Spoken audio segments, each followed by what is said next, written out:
আসসালামু আলাইকুম, কৃষি অ্যাগ্রি বেসিস চ্যানেলে আপনাদেরকে সবাইকে স্বাগতম। আলহামদুলিল্লাহ, নতুন করে শুরু করলাম দেশি হাঁসের বাচ্চা নিয়ে। আজকে আপনাদের মাঝে আলোচনা করব দেশি মুরগির বাচ্চা এবং কোথা থেকে কিনেছি এবং কি বিষয়ে আপনার সব কিছু নিয়ে আলোচনা করব এবং কি এই হাঁসের জাত সে সব কিছু আলোচনা করব।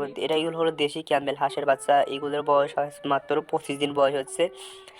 এগুলোর রোগবালাই সম্পর্কে যা বলা হয়, যেমন অনেক ধরনের ওষুধ, যেমন সিনজেটা অনেক ধরনের, যেমন ঠান্ডা সব কিছু মিলেই। যাই হোক, আমি এই হাঁসের বাচ্চা আমার এক ভাইয়ের মাধ্যমে নিয়েছি।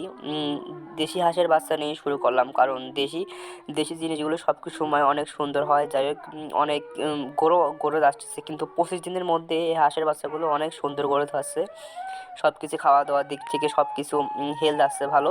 যাই হোক, এই হাঁসের বাচ্চার বয়স আজ মাত্র 25 দিন। নতুন করে শুরু করলাম, যেহেতু ব্যবসা নতুন করে খামারে ভাবে শুরু করলাম, নতুন উদ্যোক্তা। আপনারা যদি সবাই